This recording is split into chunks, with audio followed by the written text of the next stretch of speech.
High বন্ধুরা, আপনারা কে কোথায় আছেন তাড়াতাড়ি চলে আসুন। আমি একটা নতুন রেসিপি নিয়ে চলে এসেছি।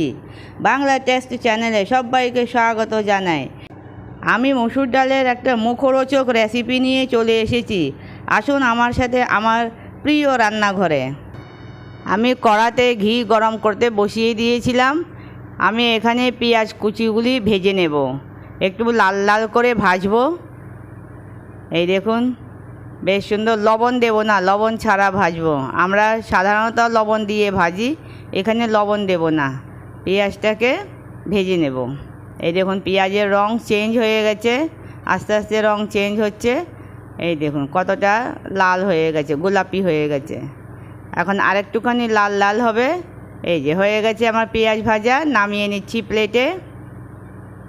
নামাবার পরে আমি কুকার চাপিয়ে দিয়েছি। কুকারে মেরে ঘি দিচ্ছি। এই যে ঘি দিয়ে তারপরে এই যে দালচিনি, জিরা, লং আর এলাচ ফোড়নে দিলাম। একটুখানি এটা ফ্রাই হবে, গরম মশলা। তারপরে দিয়ে দেব ধুয়ে রেখেছি ডাল। আগে থেকে ভিজিয়ে রেখেছিলাম 1 ঘন্টা আগে। তারপরে ধুয়ে ছাঁকনিতে পুরোটা জল ঝরিয়ে নিয়েছি। ও ডালটা আমি কুকারে দিয়ে দিলাম। এখন একটু নাড়াচাড়া করে দিচ্ছি। তারপরে দেব এই যে ভাজা পেঁয়াজ রেখেছিলাম তুলে, সেটা দিয়ে দিলাম। ভাজা পেঁয়াজ দেওয়ার পরে 3টে কাঁচা লঙ্কা আমি চিরা লাগিয়ে দিয়েছি। এখানে আপনারা লাল লঙ্কা ব্যবহার করতে পারেন। এটা দিচ্ছি রসুন বাটা। এই যে রসুন বাটা দিয়ে দিয়েছি। এখন সবগুলি উপকরণকে ডালের সাথে ভালো করে মিক্স করে দেব। মিক্স করে দেওয়ার পরে এই আন্দাজ করে হলুদ, আর তারপরে আন্দাজ করে লবণ। এই যে লবণ দিয়ে তারপরে আবার মিক্স করে দিচ্ছি একটু ডালের সাথে। এরপরে দেব জল। আমি এখানে 2 গ্লাস জল দিয়েছি। এই যে 2 গ্লাস জল দিয়েছি আমি।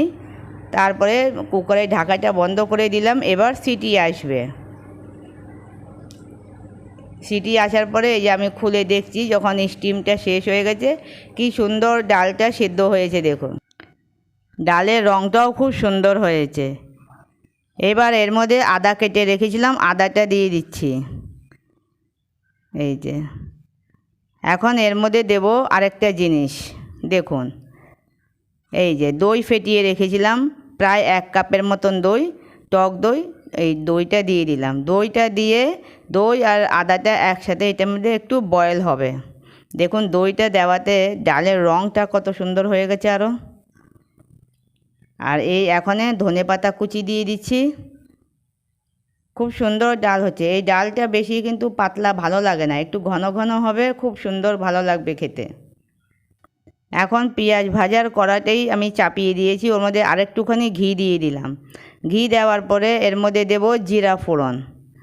এই যে জিরা ফোড়নটা, জিরাটা ভাজা হয়ে যাবে, তারপরে এর মধ্যে ওই ডালটা দিয়ে দেব। এবার এই যে ডালটা ছেড়ে দিলাম। এই উপর থেকে আরেকটা ফোড়ন দিলে ডালের টেস্টটা 4 গুণ বেশি হয়ে যায়। এখন ডালটা একটু বয়েল হবে, লো টু মিডিয়াম ফ্লেমে একটু বয়েল করব। এই দেখুন বেশ সুন্দর হচ্ছে বয়েল। আমার ডাল একদম পারফেক্ট রেডি হয়ে গেছে। সার্ভ করার জন্যে ডাল আমার একদম রেডি। এখন এটাকে একটা বাউলে সার্ভ করে দেব। এই যে আমি এখন এর মধ্যে একটুখানি গার্নিশ করব। পেঁয়াজ ভাজাটা একটু মাঝখানে দিয়েছি, তারপরে ধনেপাতা দিয়ে গার্নিশ করে দিচ্ছি। এই দেখুন কি সুন্দর দেখা যাচ্ছে। এই ডালটা আপনারা বাড়িতে রান্না করবেন, ফ্যামিলির বাড়ির লোকেরা সবাই খুব ভালো বলবে খেয়ে। লাঞ্চ করার জন্য ডাল একদম রেডি। বাড়িতে ডাল সবাই রান্না করে, এটা একটু আলাদাভাবে রান্না করেছি আমি, তাই আপনাদের সাথে শেয়ার করলাম। আপনাদের যদি এই ডালের রান্নার রেসিপিটা ভালো লেগে থাকে তাহলে একটা লাইক, শেয়ার আর সাবস্ক্রাইব করার অনুরোধ রইল। এই রান্নাটা সম্পূর্ণ ঘিতে করেছি আমি, আপনারা সাদা তেলে মেরেও করতে পারেন। আমি আবার একটা নতুন রেসিপি নিয়ে তাড়াতাড়ি চলে আসব।